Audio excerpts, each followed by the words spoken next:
Visto con la solicitud presentada por la Defensoría del Pueblo para intervenir en calidad de ámbito curiae en audiencia convocada para resolver el pedido de suspensión de la ejecución provisional de la pena previsto en el artículo 418, inciso 2 del Código Penal. Considerando, primero, el artículo 418, inciso 2 del Código Procesal Penal establece que la sentencia condenatoria que impone pena privativa de libertad efectiva se ejecuta provisionalmente, correspondiendo al Tribunal Superior decidir mediante auto inimpugnable si procede o no suspender dicha ejecución provisional. Segundo, la incidencia sometida a conocimiento de este colegiado tiene naturaleza estrictamente procesal penal, en cuanto se vincula con la eficacia profesional de la sentencia condenatoria y con la eventual afectación de derecho fundamental a la libertad personal reconocido por la Constitución Política del Perú. Tercero, la figura de amicus curiae prevista en el artículo 5 del título preliminar del Código Procesal Constitucional constituye un mecanismo de colaboración destinado a ilustrar el órgano jurisdiccional cuya aplicación en el proceso penal solo puede admitirse de manera excepcional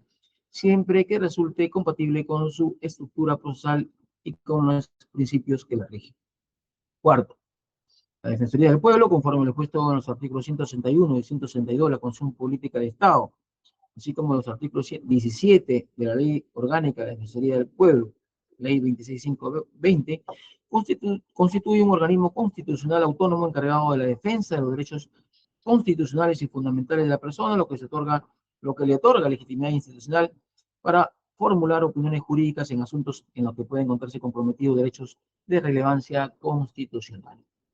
Quinto, la admisión excepcional en ámbitos curiae no se sustenta en la eventual especialización técnica o jurídica del funcionario que comparece a la audiencia, ni en la necesidad de suplir conocimientos propios de este órgano jurisdiccional especializado, sino en las circunstancias institucionales y particulares del caso, cuya relevancia ha sido incluso objeto de conocimiento por parte del Tribunal Constitucional. Sexto, en tal sentido, la intervención autorizada tiene naturaleza estrictamente institucional, en cuanto se admite la participación de la Defensoría del Pueblo como institución constitucional autónoma, y no en razón de la capacidad personal del funcionario que la representa, manteniéndose incólume la competencia exclusiva de la jurisdicción penal ordinaria para resolver la incidencia conforme a las reglas previstas en el Código Procesal Penal. Séptimo, atendiendo a la trascendencia jurídica del caso y a la incidencia que la decisión puede proyectar sobre el ejercicio del derecho fundamental a la libertad personal, este colegiado considera razonable admitir la intervención solicitada con carácter excepcional sin alterar la estructura contradictoria del proceso penal ni la posición procesal de las partes. Octavo, en tal virtud, la intervención del ámbito curiae debe circunscribirse a su participación limitada y no vinculante, a fin de preservar los principios de contradicción, igualdad procesal y dirección judicial de la audiencia propios del proceso penal. Noveno, finalmente, la presente determinación se adopta dentro del procedimiento previsto en el artículo 418, inciso 2 del Código Procesal Penal, por lo tanto, reviste una naturaleza de tipo inimpugnable, cuyas motivaciones se dispone de declarar fundado el pedido de la Defensoría del Pueblo para intervenir en calidad de amicus curiae. Segundo, admitir la presentación del correspondiente informe escrito, el cual será incorporado a los actuados para su evaluación en lo que fuere pertinente y sujeto a derecho.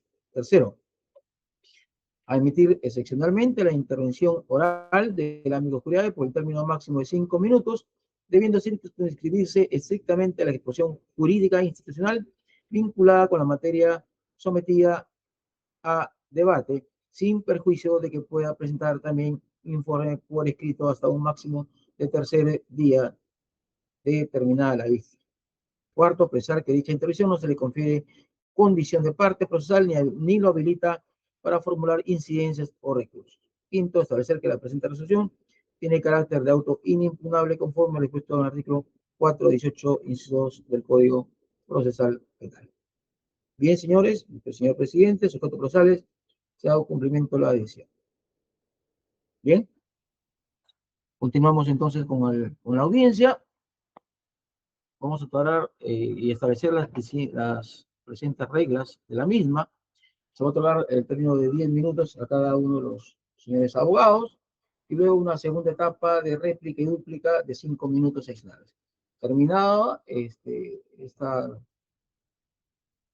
retórica procesal, digamos, va a tener uso de la palabra el señor representante de la Defensoría del Pueblo, conforme a los criterios que él considere pertinentes en su condición de amicus curiae, ya admitido a trámite, y finalmente la defensa material del señor imputado. Bien, con ellos entonces se otorga el uso de la palabra al señor abogado defensor del imputado Ollanta Moisés Humala Caso. Tiene 10 minutos, señor abogado. Disculpe, doctor, este debate. Primero debe ratificarse su recurso la parte impugnante.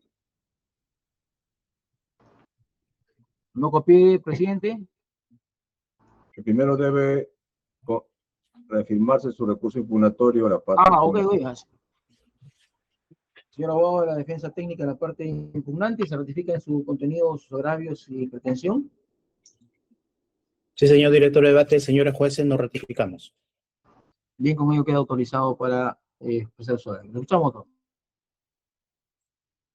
Bien, señor director de debate, señores jueces superiores de esta digna sala superior.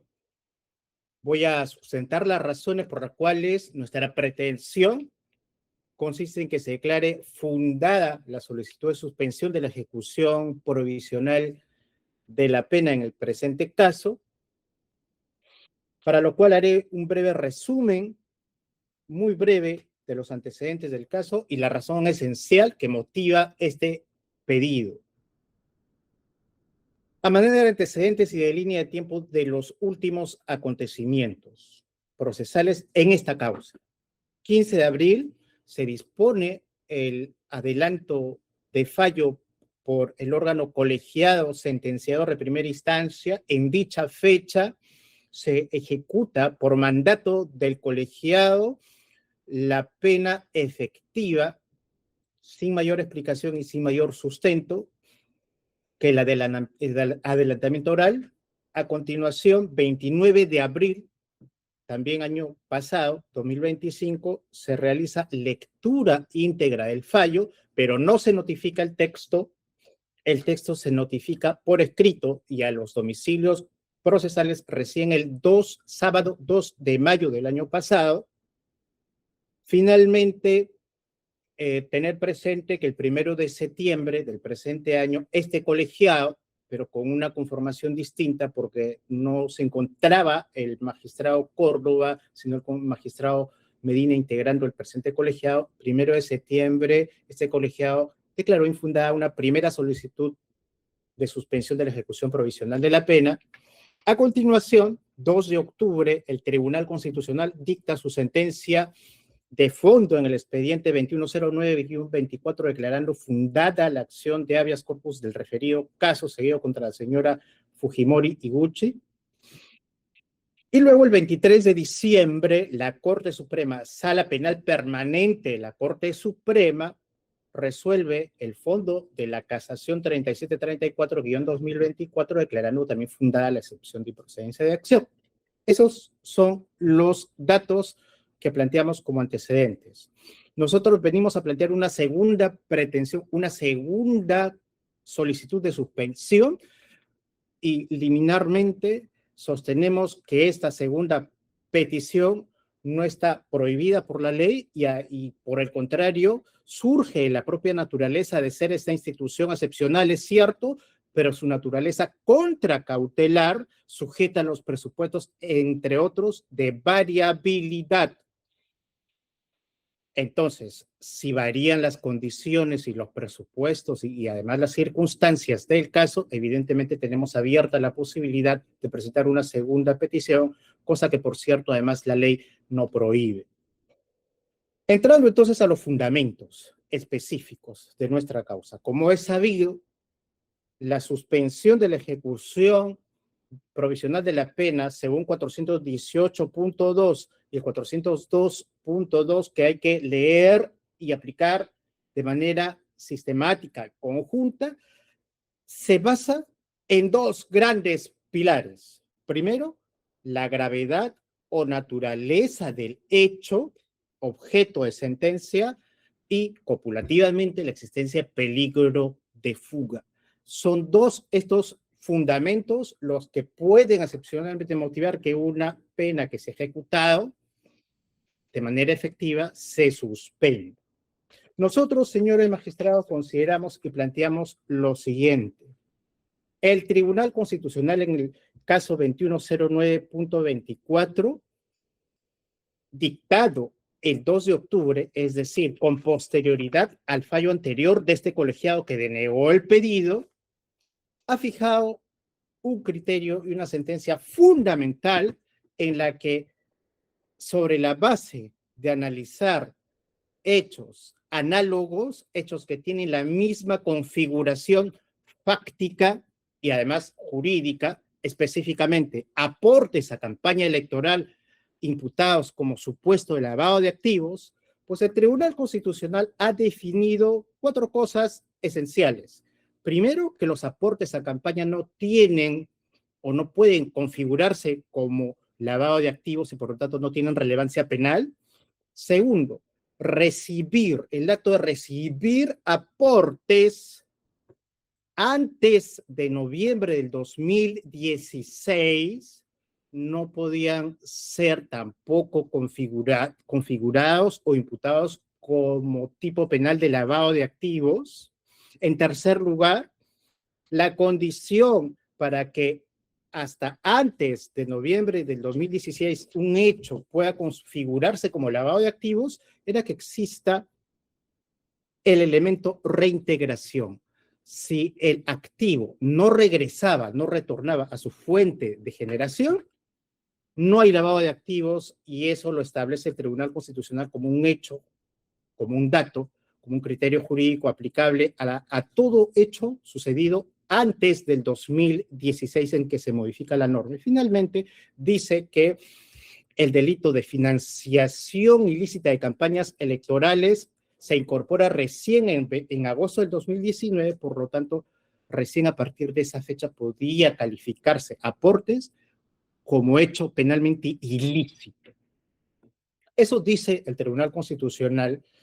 A continuación, en diciembre del año pasado, en la casación 37-34, caso Susana de la Puente Vice, establece también criterios esenciales y fundamentales porque llega a la conclusión, también resumiendo obviamente los criterios, que los aportes a campañas políticos no constituyen delito y fundamentalmente dice que la ley 3977 que califica o que criminaliza los aportes a campañas políticas recién entran a regir o permiten su persecución a partir del 27 o 28 de su publicación de agosto del año 2019. Antes no.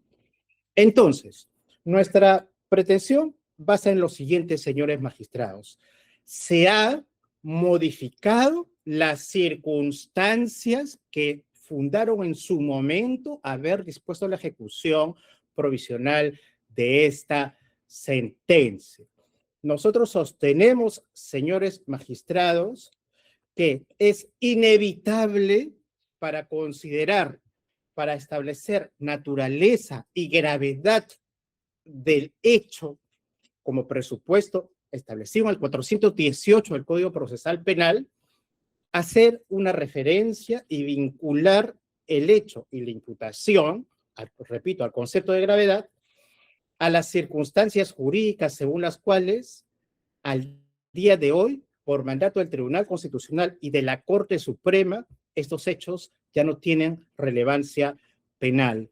No pedimos, señores jueces, evidentemente, ni un adelantamiento del fallo que tendrá que dictarse en la sentencia de fondo. No estamos solicitando que ustedes declaren la tipicidad de los hechos porque evidentemente no corresponden a esta incidencia.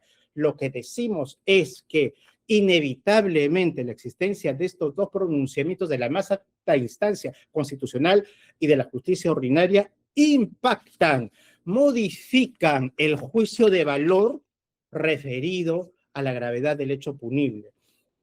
En su fallo, señores jueces, del 1 de septiembre del año pasado, cuando denegaron este pedido, para valorar ustedes como tribunal el primer pedido y rechazarlo, establecieron criterios objetivos. 6 criterios. Dijeron, para valorar que es una conducta grave, dijeron origen internacional, mecanismos de ocultamiento, fin electoral, impacto institucional, reiteración, porque son 2 campañas electorales, y modalidad organizada. Señores magistrados, nosotros consideramos que con los criterios que se han definido en los 2 casos anteriores y recientes que he mencionado, esos factores evidentemente se modifican, esos factores se alteran, porque atendemos a las circunstancias que se están generando en el debate jurídico eminentemente del caso. Y finalmente, para concluir, en lo que corresponde al peligro de fuga, nosotros sostenemos 2 cuestiones. Primero, que el peligro de fuga, entre otros criterios, según el 269.2 del Código, también tiene que analizar la gravedad. El concepto de gravedad es un factor para analizar el peligro de fuga. Pues si desaparece, se desvirtúa, se modifica la gravedad atendiendo a los pronunciamientos del Tribunal Constitucional y de la Corte Suprema que he explicado, evidentemente el peligro de fuga también se desvirtúa, se modifica, reduce claramente su intensidad y por lo tanto la situación de hoy no es la misma de septiembre del año pasado cuando ustedes revisaron y emitieron su primer pronunciamiento. Por estas consideraciones, señores magistrados, nosotros solicitamos se declare fundado nuestro pedido de suspensión de ejecución de la pena. He concluido.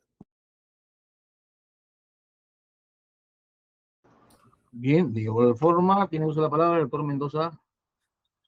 Gracias, señor director de debates. Buenas Luego la tardes. Procuraduría Pública del Estado. Perfecto.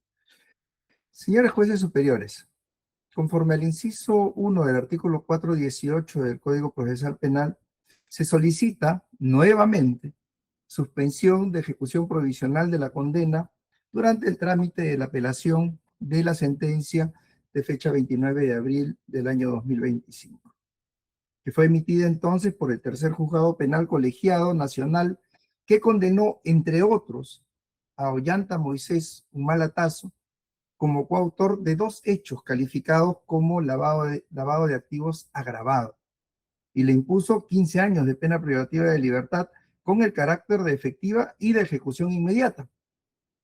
La pretensión de ahora tiene como antecedente, como señalaba la defensa, la decisión del 1 de septiembre del 2025, que declaró infundada una pretensión similar, porque el colegiado advirtió que la gravedad de los hechos por los cuales Ollanta Moisés Humala Tazo fue sentenciado se manifestaba en diversos aspectos.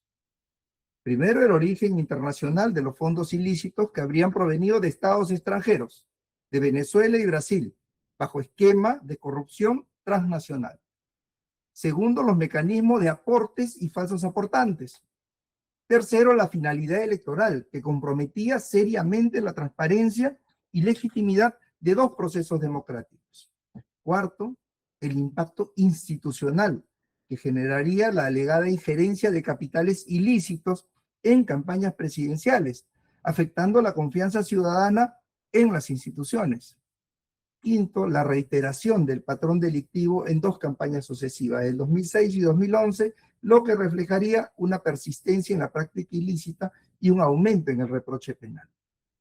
Es decir, porque la naturaleza de los hechos estuvo circunscrita al ingreso y conversión de dinero ilícito en el marco de 2 campañas presidenciales y porque su gravedad fue evidenciada no solo en el monto y origen de los fondos, sino también en la modalidad organizada, en la modalidad reiterada, en la modalidad de alcance transnacional con que se habrían ejecutado, comprometiendo la regularidad del proceso democrático.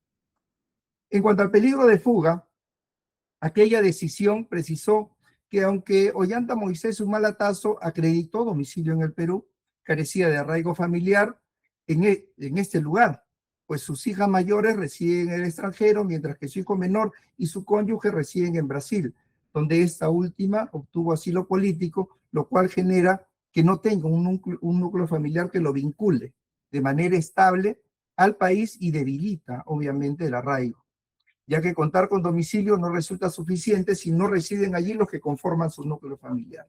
Agregó la decisión que la condición de asilada de su cónyuge constituye un dato objetivo que incrementa el riesgo de fuga y permite inferir que Ollanta Moisés Humala Tazo podría optar por la misma cobertura internacional. Aseguró también la decisión que el contar con resguardo policial permanente no le impide asilarse aduciendo persecución política. Y por último, que el comportamiento procesal no resultaba suficiente para descartar el riesgo de fuga. Ahora bien, según afirma la defensa, estos presupuestos habrían variado sustancialmente. Primero porque aquella naturaleza y gravedad descrita sería inexistente, dice. En tanto la sentencia del Tribunal Constitucional del caso Cocteles como la casación del caso Susana de la Puente Vice habrían establecido que los aportes a campaña ocurridas en los años 2006 y 2011 no constituirían delito de lavado de activos. Asegura la defensa que estas decisiones tendrían incidencia en este caso, ya que como a Keiko Sofía Fujimori Iuchi, a Ollanta Moisés Sumalatazo se le procesa por aportes en esos periodos. Ello en el entendido que la receptación patrimonial se incorporó en nuestra legislación en noviembre de 2015 y el delito de financiamiento prohibido de organizaciones políticas en agosto del 2019.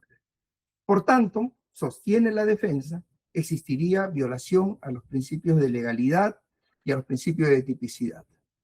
Además, dice la defensa que la casación en comento, la de Susana de la Puente Vice, habría cambiado el criterio que sobre este mismo caso estableciera la casación 617-2021 nacional, al decir que como el delito de financiamiento prohibido de organizaciones políticas se incorpora en agosto del 2019, entonces en el 2011 esta conducta no era delictiva ni configuraba lavado de activos. Vamos por esto último, lo que dice la casación 3734-2024 nacional. Luego de asegurar que para la Corte Suprema los actos de Susana de la Puente no lograron objetivamente dificultar que se identifique el origen, incautación o decomiso, que fue el fondo del debate. Lo que dice esta casación es lo siguiente. Recuérdese además que el delito de financiamiento prohibido de organizaciones políticas recién se incorporó al Código Penal por Ley 30.997 del 27 de agosto de 2019, por lo que no es posible sostener que en 2011 esta conducta en sí misma era delictiva. No lo era, dice. Mientras que en la casación 617-2021 nacional, en el fundamento 21, en el fundamento 23.4, que cita la defensa en su escrito de manera incompleta, señala, son al final de cuentas delitos de distintos fines de protección. Una cosa son bienes o activos producto de actividades criminales previas, bajo dolo directo e eventual del autor, y otro diferente es que el aporte de bienes provenga de fuente de financiamiento legalmente prohibida, que demanda que su origen sea conocido o debía serlo por el autor. Y en el numeral 24, citado también de manera incompleta en el recurso por la defensa, asegura que si lo cuestionado es la actividad probatoria para determinar si las donaciones de dinero a partidos políticos forman parte o no del delito de lavado de activos, entonces el escenario pertinente es el juzgamiento, lo cual está pendiente en este caso. Entonces hay un notorio error de comprensión de lo que dicen ambas sentencias, las cuales en modo alguno entran en contradicción. Además, téngase en cuenta que otro de los puntos a determinar en esta casación fue si los aportes de entidades privadas a partidos políticos con anterioridad a la ley de financiación de partidos no son delictivos. Y la respuesta fue que sí, situación que no ha variado en la casación 37-34. Incluso se describe la diferencia existente entre ambos supuestos penales, que por cierto, y lo dice la casación, son delitos con distintos fines de protección, con posibilidad de relación concursal entre ellos, pero con imposibilidad de ser aplicada retroactivamente, de suerte que también prevé que si las donaciones de dinero a partidos políticos forman parte o no del objeto del delito de lavado de activos, en ese caso dependerá fundamentalmente de la actividad probatoria que se realice. Y la actividad probatoria, señores jueces superiores, en este caso en etapa de apelación de sentencia, recién se hará en adelante, no en este momento. Por otro lado, el Ministerio Público en este caso no ha postulado un supuesto de receptación de lavado de activos. Lo que ha postulado es lavado de activos en la modalidad de conversión, lo cual es constitutivo de delito y bajo circunstancia alguna podría decirse que por tratarse de aportes de campaña del año 2006 y 2011 serían atípicos. Como muestra, daré cuenta de los hechos, los cuales distan en mucho de lo abordado por el Tribunal Constitucional. Señores jueces, se atribuye a Ollanta Moisés Humala-Tasso la conversión del dinero maculado, extraído ilegalmente del Tesoro Público de la República Bolivariana de Venezuela y remitido por el entonces presidente venezolano Hugo Chávez Fríes para el financiamiento de su candidatura a la presidencia de la República del año 2006. Activos maculados cuya identificación de su origen fue dificultada con la simulación de aportaciones falsas. Se le atribuye también haber convertido para el financiamiento de la candidatura de la presidencia de la República del año 2011 recursos maculados provenientes de los actos de corrupción realizados por la empresa brasilera OAS, manejados en su contabilidad paralela y del fondo pecuniario corrupto sostenido por funcionarios públicos de la República Federativa de Brasil, pertenecientes al Partido de los Trabajadores, con la empresa Odebrecht, pagados desde la División de Operaciones Estructuradas de esa empresa. Entonces, las circunstancias que conforman el elemento subjetivo, por ejemplo, para el caso, no son las mismas que en el caso anterior. En cada campaña, en este caso, se utilizaron diversos procesos de legitimación de activos maculados. Las acciones de conversión de las campañas 2006 y 2011 se realizaron en coautoría con Nadine Heredia Alarcón e Ilan Heredia Alarcón. Los hechos, señores jueces superiores, no son iguales a los de la sentencia del Tribunal Constitucional. Guardan ambas marcadas distancias, no solo en cuanto a la persona imputada, sino también en cuanto al origen delictivo de los fondos y su trazabilidad para su incorporación al Estado peruano. Por tanto, los hechos sí son constitutivos de lavado de activos y las sentencias que cita no son aplicables al fondo del tema que seguramente se debatirá en el juzgamiento.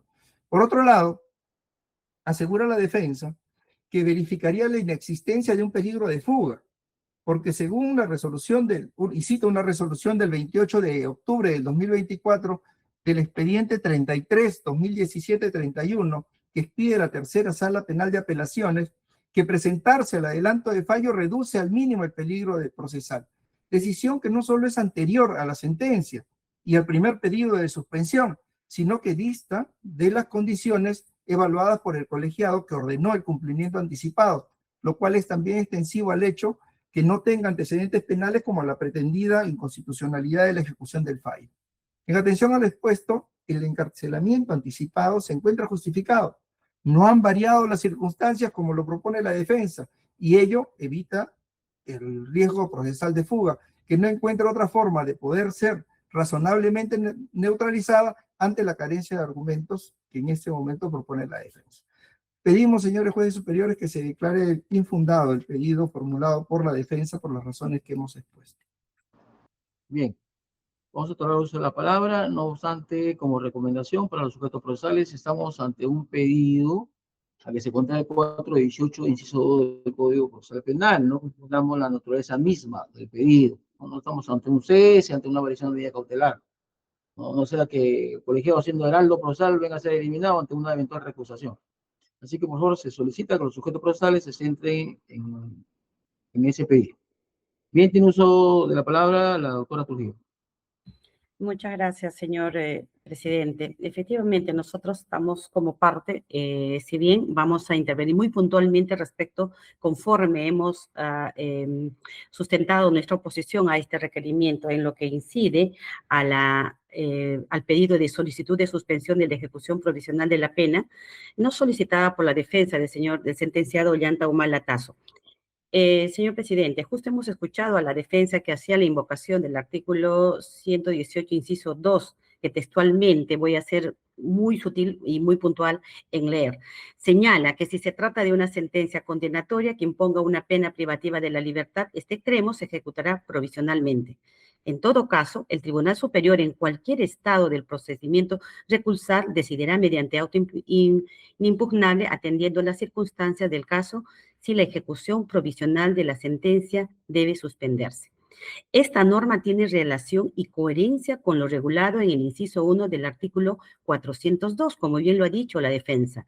La sentencia condenatoria en su extremo penal se cumplirá provisionalmente aunque se interponga recurso contra ello, salvo los casos en que la pena sea de multa o limitativa de derechos. Y finalmente, no concuerda con el inciso primero del artículo 412 del Código Procesal Penal, salvo la disposición contraria de la ley, la resolución impugnada mediante recurso se ejecuta provisionalmente dictando las disposiciones pertinentes si el caso lo requiere. En esta línea, señor presidente, si entendemos que la suspensión de la ejecución provisional de la condena es la posibilidad de paralizar temporalmente la aplicación de una sentencia condenatoria, incluso si esta ha sido apelada y recurrida y el sentenciado no cumpla la etapa o la pena impuesta mientras se resuelve el recurso. Su colegiado debe evaluar en qué casos específicos la ley o el juez determinan que no procede. Se debe evaluar la naturaleza de la pena, la situación del condenado, el riesgo a que la justicia se vea obstaculizada cuando existe un peligro de fuga, que en este caso lo vamos a señalar, o del entorpecimiento de la investigación. Si existiera uno de estos, no se debe suspender la ejecución provisional de la pena. En el caso, señor presidente, que nos ocupa, ya me lo he escuchado al Ministerio Público, consideramos que todavía persiste el peligro de fuga. El sentenciado, tenemos conocimiento, ¿no?, que el sentenciado y su coprocesada, la sentenciada Nadine Heredia Alarcón, a quien también se le dictó una sentencia condenatoria. Ella se sustrajo de la justicia y se asiló en Brasil, asilo que se tramitó y aceptó en el mismo día de la lectura del adelanto de fallo. Celeridad que acredita para nosotros la facilidad que tendría el sentenciado por la estrecha relación con el presidente de Brasil, Lula da Silva, hechos que es de conocimiento público. Lo que nos hace que infiramos que el riesgo de que el recurrente use estos contactos para el asilo en el extranjero, pues tiene una capacidad económica y relaciones diplomáticas por su condición de expresidente de la República. Sumado a ello tenemos de la propia versión del sentenciado, quien indica que tiene tres hijos. Sus dos mayores hijas estudian en la Universidad de Chicago, Estados Unidos, y su menor hijo vive con la sentenciada Nadine Heredia Alarcón en Brasil, lo que genera no tener el arraigo domiciliario. Aunque la norma faculte al colegiado disponer la suspensión de la ejecución de la pena, también debemos tener presente que el Código Procesal Penal, artículo 42, inciso 2, señala que para optar de optar puede imponer las restricciones del artículo 288, mientras se resuelva el recurso, señalando que se debe considerar la naturaleza de la gravedad del delito, que también lo han mencionado la defensa, y el peligro de fuga, también que lo ha mencionado el Ministerio Público. Estos dos factores exigen una motivación para suspender la ejecución de la pena, es decir, la regla es la ejecución inmediata y la no ejecución una excepción debidamente motivada, como es en el presente caso, y el colegiado analizará con la intervención de las partes, ¿no? Asimismo, muy sutil, también muy puntual, vamos a hacer referencia respecto a lo que la defensa menciona en las dos sentencias. La primera es la sentencia del Tribunal Constitucional de fecha 2 de octubre del 2025, ¿no? Caso conocido también, el proceso penal contra Keiko Fujimori por el caso denominado Los Cócteles, que fue ejecutada el 14 de enero del 2026 por el Poder Judicial y se ordenó el archivo definitivo. Ante ello, consideramos como primer punto que dicha sentencia se dictó a una persona en específico, no para todos los casos. En segundo lugar, el Tribunal Constitucional nunca señaló que el dinero recibido fuera legal ni que fuera lícito. Tercero, no se trata de un mismo supuesto, sino de imputación de hechos distintos, señor presidente. Así, la beneficiaria de esa sentencia, a ella se le imputó recolectar o captar activos de origen ilícito, y al sentenciado Ollanta Moisés Humalatazo y su coprocesada Nadine Alarcón y otros, se les condenó por usar el dinero para crear empresas como Todograd, pagar gastos de viaje, pagar falsos honorarios de trabajo de la señora Nadine Heredia Alarcón, por lo que no se cumple el mismo supuesto del doble aporte campaña, es decir, recibir el dinero de origen ilícito como un aporte, además, usar solo ese dinero para gastos de campaña y no para otros fines. Lo anterior explica por qué el juez del 10º Juzgado de Investigación Preparatoria Nacional en la resolución de fecha 13, resolución 3 de fecha 3 de enero de 2026, muy importante, señor presidente, que tomen en cuenta ello. Aún tratándose de la misma fuente de dinero ilícito imputada, no sobreseyó el proceso contra Magbito Villanela, pues a él no se le imputa haber usado dinero sucio en gastos de campaña, sino en usarlo en comprar bienes inmuebles, pagar honorarios por corretajes simulados e instrumentalizar su empresa MBB Bienes Raíces SAC para lavar ese dinero maculado en la compra de inmuebles. Lo mismo que ocurre con el sentenciado Humala Tazo, donde se apresa ese mismo supuesto conforme lo hemos señalado precedentemente. Igualmente, respecto a la casación número 3734-2024 nacional de fecha 23 de diciembre del 2025, el caso conocido como Susana de la Puente, emitido no por la Sala Penal Permanente de la Corte Suprema. Primer supuesto, no se trata de un precedente vinculante que obligue a otros casos. Segundo punto, aunque se habla de la campaña 2011 de la organización política Alianza por el Gran Cambio y ser candidato presidencial el encausado Pedro Pablo Kuczynski Godard, la casación se basa en un supuesto de hecho distinto. Primero, tenemos que tener en cuenta respecto al dolo. Se señaló que lo imputado no era idóneo para lograr el resultado de dificultar. Segundo, no se logró el resultado dificultar. Y tercero, no imputar no solo la base fáctica para inferir el dolo, uno que hemos señalado, es querer realizar los actos de conversión, transferencia, ocultamiento y tenencia, sino que faltó imputar la base fáctica del dolo 2, el dolo de dificultar que se encuentra en el origen o se incaute o se decomise el bien. No se trata, por tanto, del mismo sustrato fáctico, pues en esa casación se señala que al haber recibido el dinero maculado, no se canalizó por la cuenta bancaria en el extranjero y de allí se transfiere a una cuenta bancaria del Scotiabank en el Perú. No dificulta descubrir el origen o dificulta su incautación, señor presidente. Ambos casos son diferentes en lo fáctico, lo jurídico y probatorio. Las sentencias invocadas por la defensa serán materia de debate en la apelación que plantearon a la condena, por lo que consideramos que a la fecha no han variado los presupuestos por lo que se dictó la sentencia condenatoria efectiva. El sentenciado Ollanta Humala Tazo, persistiendo los fundamentos de la resolución que declara infundado el primer requerimiento de suspensión de la ejecución provisional de la pena privativa de la libertad promovido por el sentenciado Ollanta Humala Tazo. En este sentido, señor presidente, consideramos que en el contexto legislativo es un delito de naturaleza grave.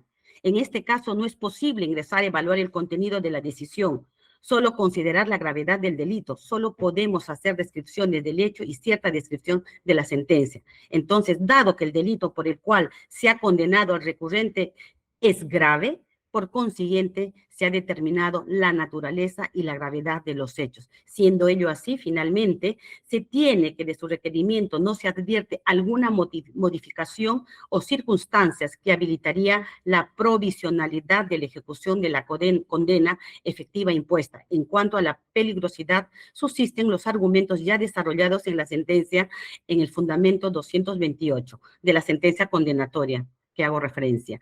Ante esto, señor presidente, se solicita, se declare infundado el requerimiento de la defensa y se ratifique lo ordenado en la sentencia emitida con fecha 29 de abril del 2025. Muchas gracias. He concluido y gracias por su atención. Bien, vamos a dar tiempo a una segunda ronda de réplicas y dúplicas. Uso la palabra el señor abogado de la parte solicitante. Los 5 minutos. Sí, señor juez. Respondo a los planteamientos de nuestra contraparte de manera muy directa, muy puntual. Primero, nosotros hemos identificado cuáles han sido los criterios usados por este colegiado en septiembre para denegar similar pedido. Sin embargo, la idea central de este pedido es que esos criterios que sirven para calificar, para valorar, porque es finalmente un juicio de valor, la gravedad, son consecuencia de, son resultado ¿de qué? Pues de establecer, grosso modo, liminarmente, el carácter delictuoso del hecho. no son criterios abstractos que existen sobre la nada, son criterios consecuencia de haber establecido una sentencia en la que se define el carácter delictuoso de esos hechos. Ese contexto es el que al día de hoy no existe. Y no existe porque, para ser exactos, cuando el Tribunal Constitucional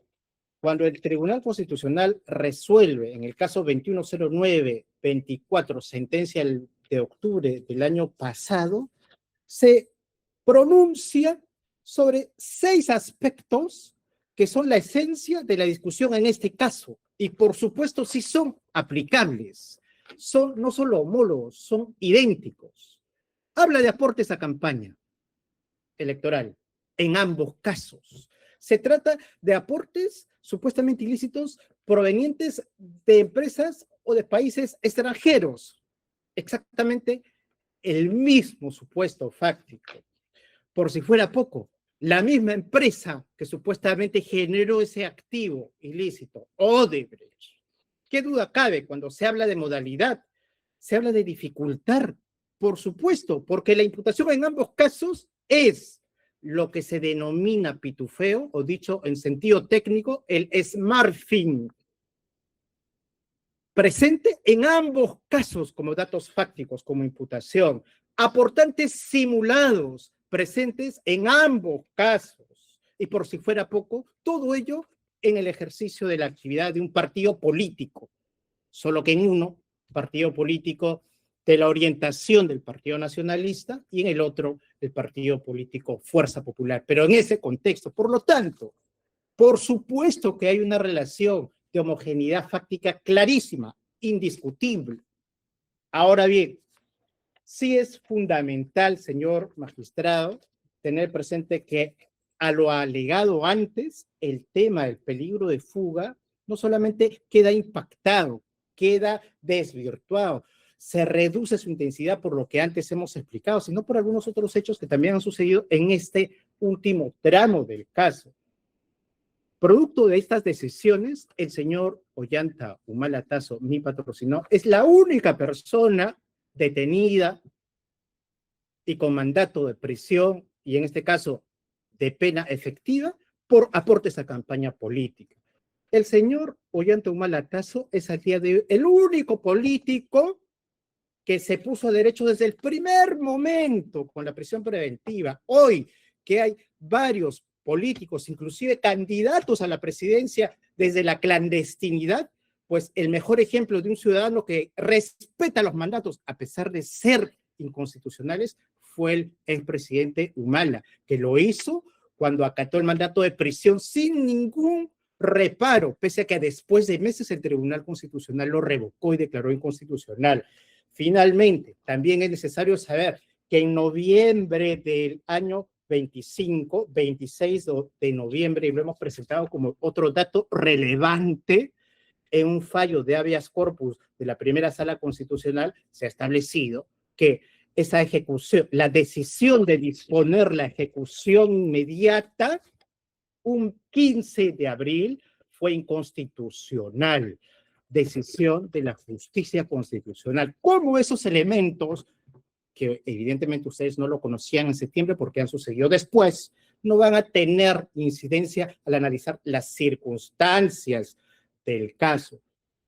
Y finalizo con lo siguiente, en lo que corresponde a la diferencia o comparación entre caso Susana de la Puente versus caso Humala, tendríamos que señalar lo siguiente.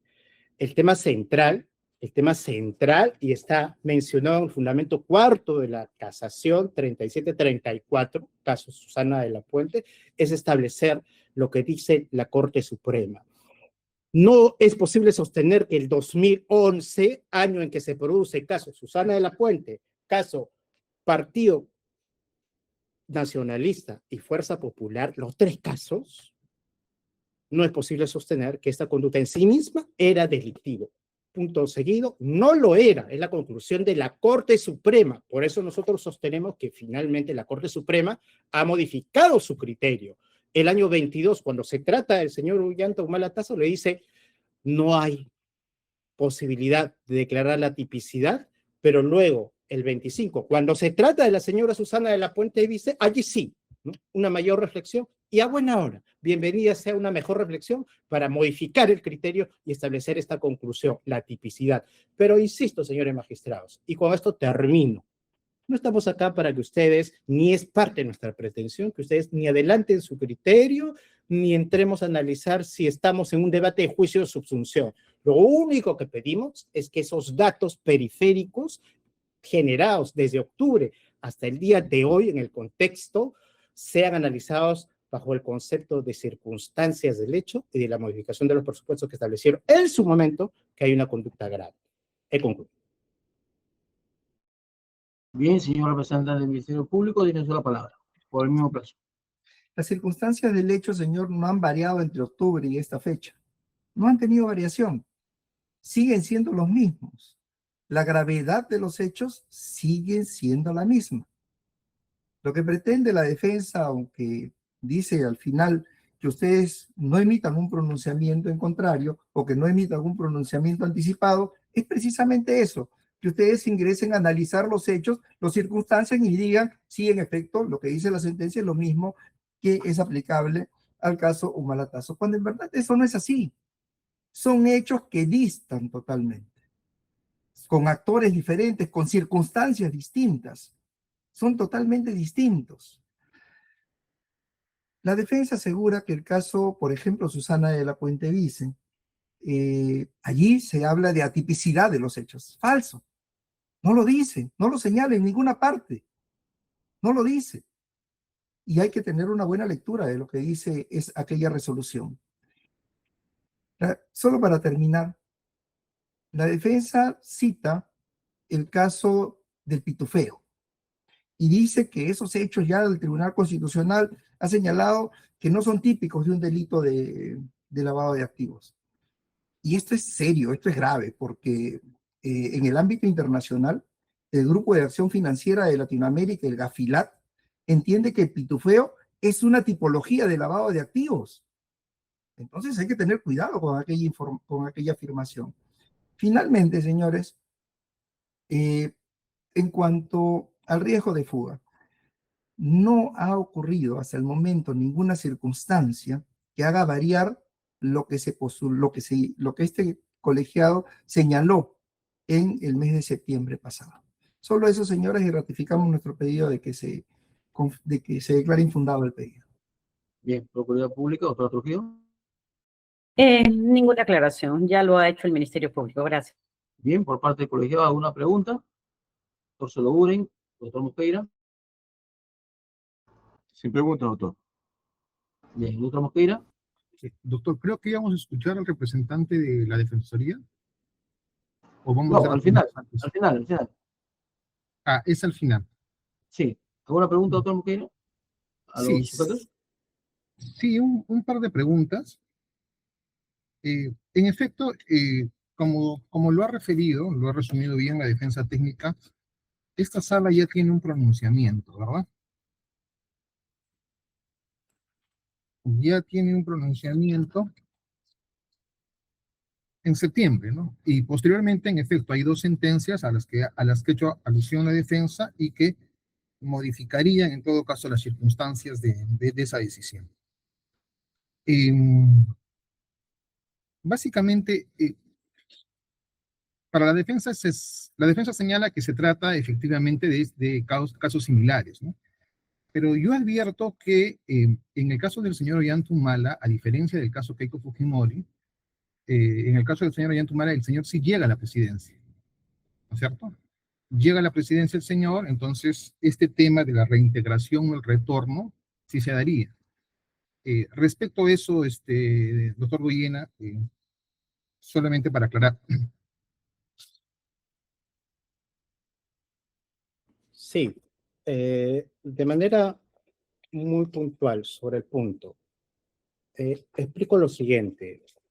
El reintegro como elemento, como componente de el delito de lavado de activos entendido como un delito proceso, que entiendo esa es la pregunta, se produce y se genera en la medida que en esta lógica cíclica de lavado, Ujú. aquello que tiene un origen inmaculado y que ingresa al tráfico, lo hace para modificar, para ensombrecerse, pero para retornar a su fuente de origen, con la finalidad de quien lo aportó, sabiendo que era ilícito, siga disponiendo y siga generando una cadena de valor ilícita.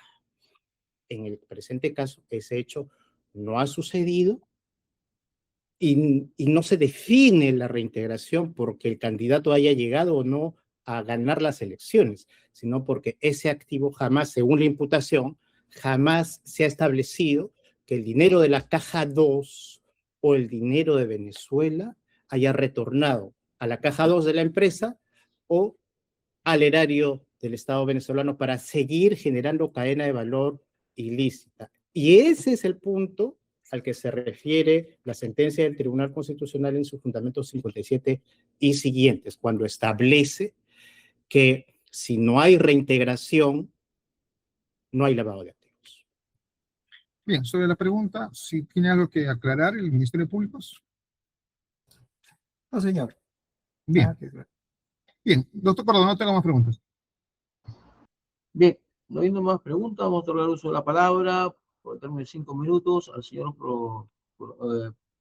defensor del pueblo, admitido a trámite como amicus curiae, para que pueda exponer lo que a su especialidad técnica tuviera bien. Le escuchamos, doctor. Muchas gracias, señor director de debates, presidente del colegiado y miembros del colegiado.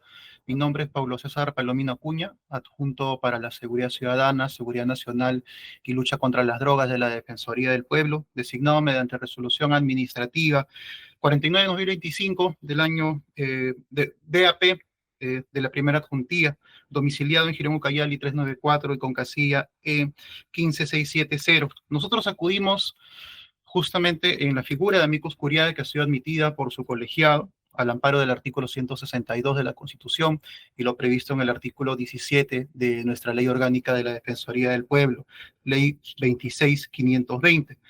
A fin, como le hemos indicado en el escrito que ya ha sido corrido traslado a las partes, de poder brindar criterios técnicos constitucionales no vinculantes, pero que puedan ser tomados al momento de resolver el presente caso.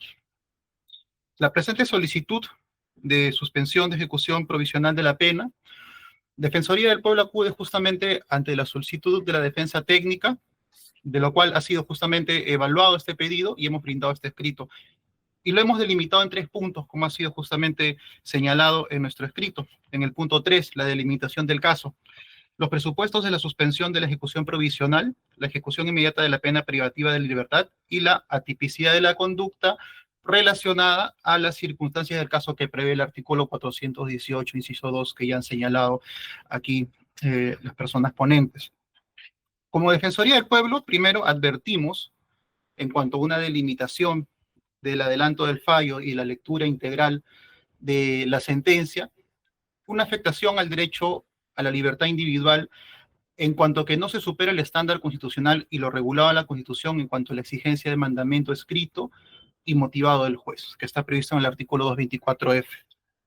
Ahora bien, también hemos señalado justamente ya dentro del apartado de aportes técnicos constitucionales del punto 7 de nuestro escrito presentado ante el órgano jurisdiccional, que justamente debe ser tomado en cuenta dentro de la valoración que se realice en cuanto a las circunstancias del caso del 418.2, la atipicidad de la conducta que justamente se ha señalado aquí y es materia de debate, y no como un adelanto de fallos, sino justamente como un criterio que debe ser tomado en cuenta en relación a que la afectación al derecho a la libertad individual debe ser siempre la última ratio en todo, en todo Estado que se jacte de ser garante de derechos, en todo Estado constitucional de derechos. Esta posición, la Defensoría del Pueblo, es una posición histórica que ha sido justamente relacionada en diferentes documentos, informes defensoriales. Puedo citar dentro de los últimos el informe defensorial 220, donde justamente se hace un análisis y se ve que en muchos casos la libertad personal viene siendo afectada no como última ratio, sino justamente como otro tipo de valoración que claro, dentro del ejercicio de los órganos, de los miembros del sistema de justicia, se ve como dentro del sistema persecutor, no obstante, termina también afectando el derecho a la libertad individual de las personas. También lo hemos señalado en nuestro informe defensorial 216. En ese sentido, terminamos nuestra exposición indicando que así como lo hemos señalado en un escrito bastante conciso, hemos procurado no ahondar en justamente posiciones técnicas que le corresponde a cada una de las partes, a la defensa técnica, al Ministerio Público, a la Procuraduría, nuestra posición de que la afectación al derecho a la libertad individual de una persona debe ser la última ratio y en todo caso poder utilizarse otros apremios que dan la norma como justamente otras afectaciones menos lesivas al derecho a la libertad individual. Muchas gracias. Doctor, ¿cuál es su fórmula jurídica útil para considerar la diferencia entre la ejecución penal del mandato y la lógica cautelar procesal que lo diferencia ambos? Porque nosotros como colegiados queremos tener mayores alcances del tema dogmático. Sí, Para eso nosotros justamente hemos considerado que en el marco del 418, inciso 2 del Código Procesal Penal, se puede analizar dentro de los elementos de las circunstancias del caso, justamente la atipicidad de la conducta que se alega en esta audiencia, ¿no? Eso justamente hemos señalado en la página 6 de nuestro escrito, en los efectos, ¿no? Justamente ahí señalamos las circunstancias del caso y que esta gravedad variaría en virtud a la jurisprudencia del Tribunal Constitucional y de la Corte Suprema en virtud a casos relacionados a aportes de campaña. Claro, pero a ver, cuando estamos ante una institución cautelar, estamos ante una medida provisoria que va a garantizar la presencia del imputado para los fines del proceso penal. Todavía no hay una decisión definitiva que haya puesto fin a la instancia por parte del operador de derecho. Pero cuando estamos ante una culpabilidad ya declarada, estamos ante la suspensión de la ejecución provisional de la pena. Sobre eso era lo que legalmente para usted, ¿qué puede considerarse habilitado para este caso en concreto? Sí, justamente, si me permite, señor director de debates, en cuanto a los alcances del 402, nosotros resaltamos la naturaleza y gravedad y peligro de fuga, ¿no? En cuanto a la ejecución provisional, justamente que este elemento de la naturaleza o gravedad de los hechos debería ser tomado en cuenta también la jurisprudencia que se ha dado en cuanto a aportes de campaña. Esa es la posición que hemos señalado de forma más detallada en el escrito de apersonamiento y constitución como amicus curiae. Bueno, se agradece la participación del señor representante de la Defensoría Pública del Estado. ¿Alguna pregunta por parte de los señores miembros colegiados, doctor Soloburen, doctor Mosqueira? Sin preguntas, doctor. Doctor Mosqueira. Ninguna de mi parte, doctor. Bien, con ello vamos a proceder a la defensa material del imputado. Señor Ollanta Moisés Humalatazo, tiene usted el derecho constitucional de dirigirse a los magistrados, con lo que su derecho pueda corresponder. Tiene usted 3 a 5 minutos para poder escucharlo. Tiene usted la palabra.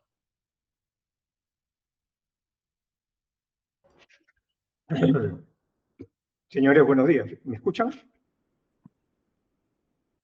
Sí, vamos, señor.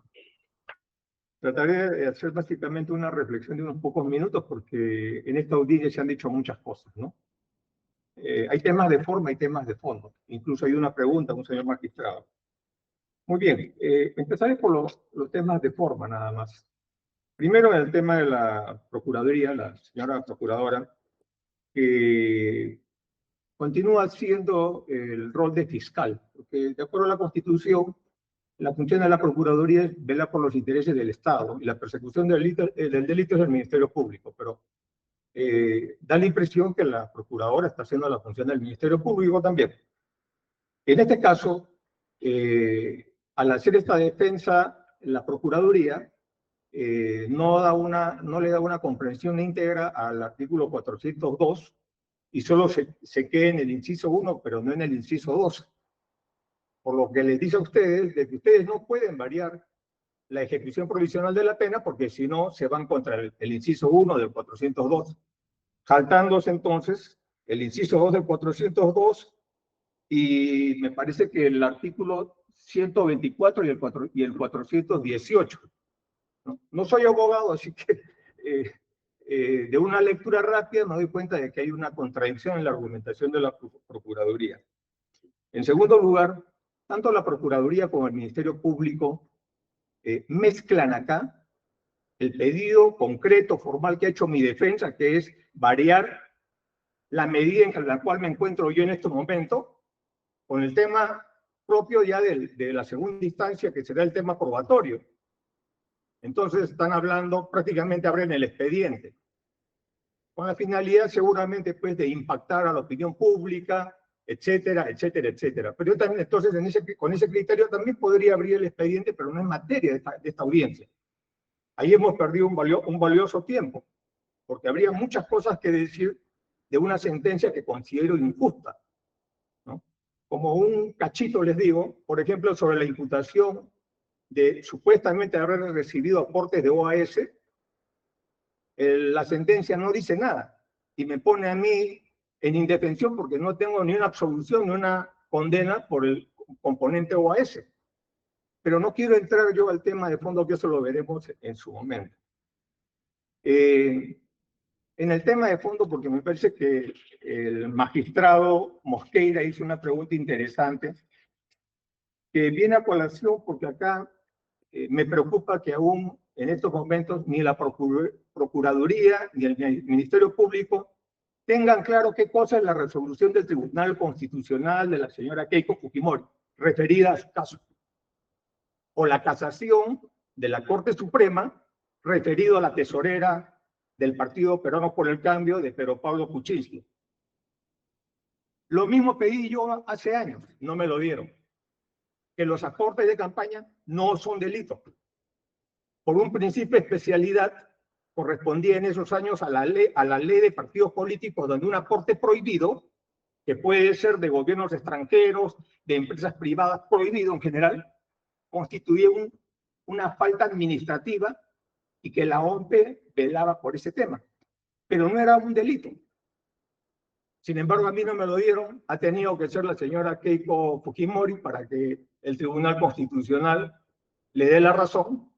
Ha tenido que ser la señora Susana de la Puente, que litigando desde Estados Unidos, ¿no?, en palabras de la procuradora, no se sometió a la justicia, pero logró que la Corte Suprema de nuestro Poder Judicial le dio algo que a mí me negó, habiendo sido presidente de la República. Pero tanto el procurador, la procuradora como el fiscal le están buscando 3 pies al gato. No, que acá se le dice recepción, acá es conversión. Eso no es delito. ¿Es Chana o es Juana? Porque el resto viene ya dentro de lo que llaman el delito proceso. Además, a mí no se me ha acusado yendo al tema de la casación, por la reintegración. Y a la pregunta del magistrado Mosqueira, la señora Fujimori no llegó a la presidencia, pero eso no le hizo no alcanzar un curul en el Parlamento. Y como ustedes verán hoy día, el Parlamento tiene ahora legalmente iniciativa de gasto. Y en los años anteriores, de facto, de hecho, tenía iniciativa de gasto.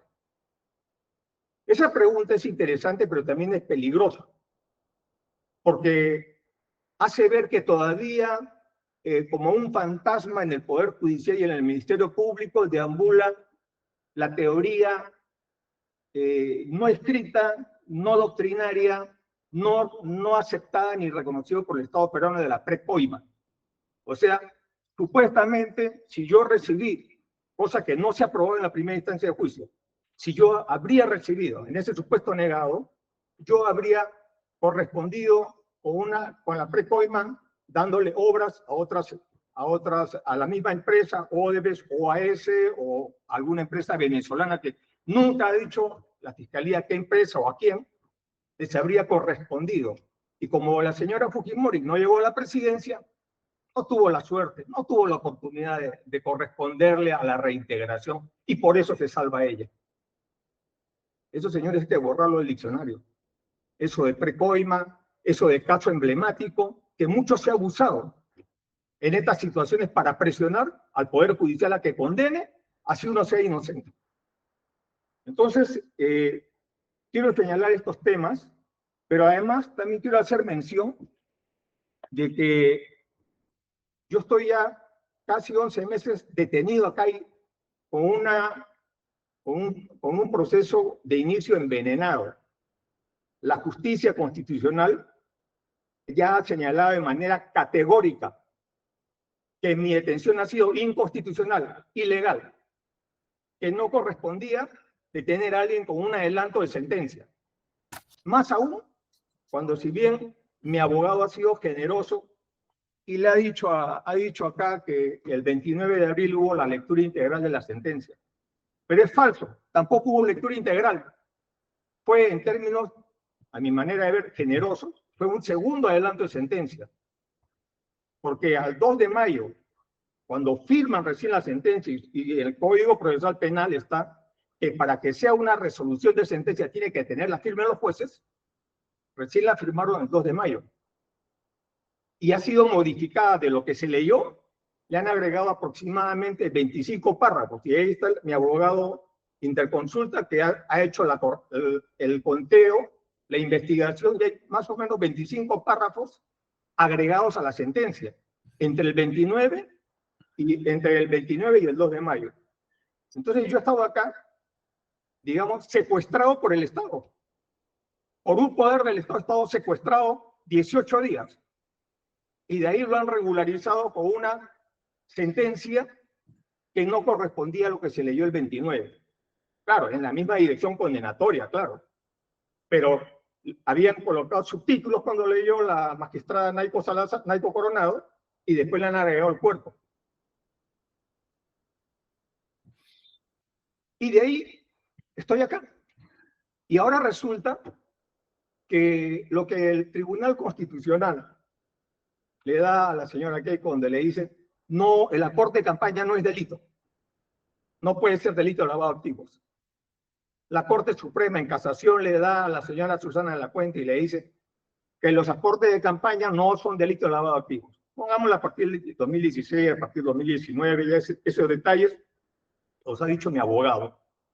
Pero a mí me están juzgando por el 2006 y el 2011. Entonces, lo que yo señalo acá es de que ha cambiado diametralmente las cosas. Y ojo, yo no les estoy pidiendo a través de mi defensa el archivo del caso. No, vamos a la batalla. No hay problema.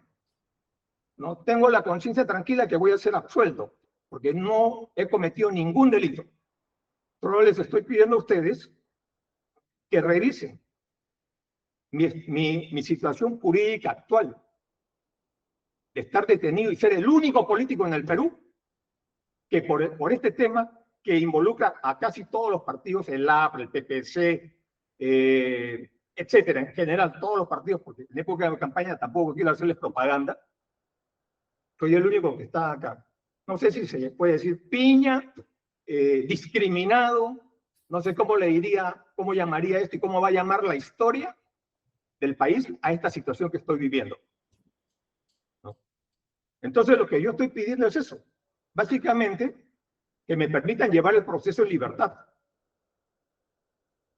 Han hablado del peligro de fuga, ¿no? El fiscal, para argumentar su peligro de fuga, ha dicho, pero miren que es un lavado de activo agravado, que plata que venía de Venezuela. O sea, ha tratado un discurso impresionista, ¿no? Más para las galerías. Pero estrictamente de derecho, no soy abogado, pero algo entiendo porque he sido 30 años funcionario público y expresidente del Perú, algo entiendo, ¿no? No me sirve de mucho ese discurso. El tema concreto es, ¿cambiaron las circunstancias, sí o no? ¿Qué dice la casación? ¿Qué dice la resolución del TC? ¿Corresponde? ¿Esto es delito o no es delito? ¿Qué está pidiendo el procesado? No estoy pidiendo el archivo, estoy pidiendo simplemente llevar mi proceso en libertad. ¿Por qué tendría que irme del país si no he cometido delito? Acá voy a jugar el partido. Siempre lo he demostrado en mi vida.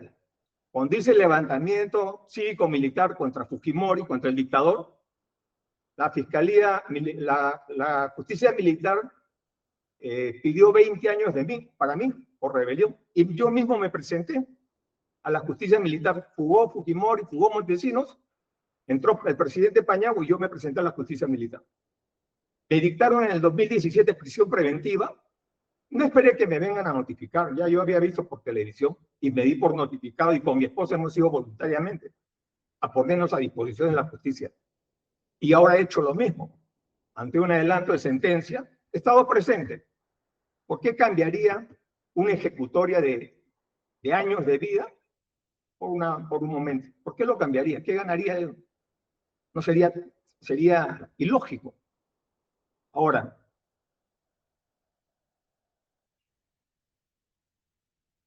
como ustedes deben haber escuchado, diversos abogados, opinólogos, han señalado lo mismo.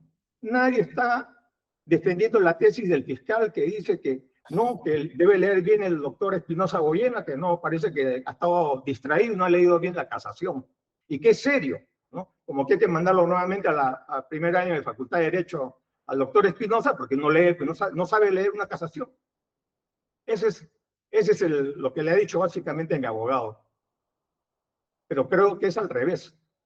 Y creo que la Fiscalía debe perseguir el delito. Pero cuando ya no hay delito, lo que está haciendo es perseguir a las personas. En la novela Los Miserables de Víctor Hugo, el detective Javert persiguió más de 20 años a Jean Valjean, hasta que se dio cuenta que era un hombre bueno, y dejó de perseguirlo. Los detalles están en la novela, ¿no? ¿Qué hizo Javert después? Pero no podemos aceptar que la Fiscalía y la Procuraduría persigan personas cuando no hay delito, porque rompemos el Estado de Derecho. Para terminar, mi familia, ¿no? Acá están poniendo que mi esposa sería un factor de peligro de fuga. Mi esposa ha tomado una decisión y yo la valoro, no se ha sustraído del Estado de Derecho. Es asilo político producto de una persecución política. Ella no está fuera del Estado de Derecho. El asilo político es una figura que está en la Constitución. Yo no lo he tomado. Mi decisión ha sido no asilarme. ¿Por qué lo haría? Si no cometió ningún delito. Pero en el caso de mi esposa, ya que lo ha tocado la procuradora, tengo un hijo menor, de 15 años. Y ya vivimos en el 2017, casi un año, cuando mi hijo tenía 5 años, ¿no? Y mis dos hijas también eran menores de edad, a sus padres, una en Chorrillos y otra acá.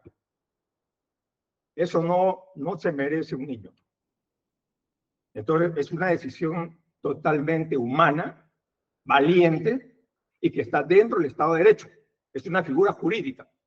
Y yo he tomado una decisión, como jefe de familia, de enfrentar acá las cosas. Y lo estoy haciendo. Simplemente déjenme jugar bien el partido. Porque acá no tengo ni siquiera un abogado, no tengo internet, no tengo cómo enfrentar las cosas.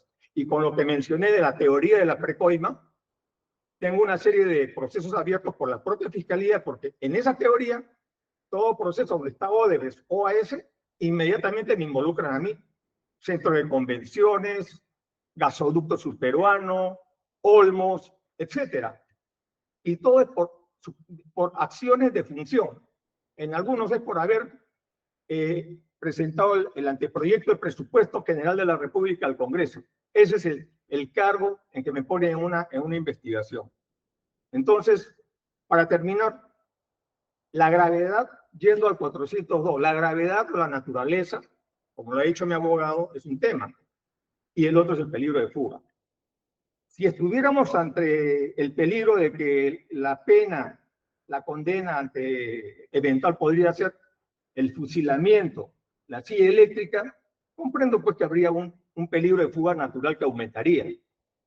Pero si ya no hay delito, al señor fiscal le diría, ¿cómo es posible mantener el peligro de fuga si el supuesto delito ya no existe por las dos cabezas de la justicia, la ordinaria y la constitucional? Es como una mesa que tiene dos columnas. Una columna es la naturaleza o la gravedad y de otro es el peligro de fuga. Si se cae la naturaleza o gravedad, la mesa se va a caer. La ley de la gravedad no permitiría, la ley de la física no permitiría que esa mesa se pueda sostener en una pata. Y esa gravedad y naturaleza afecta directamente al peligro de fuga.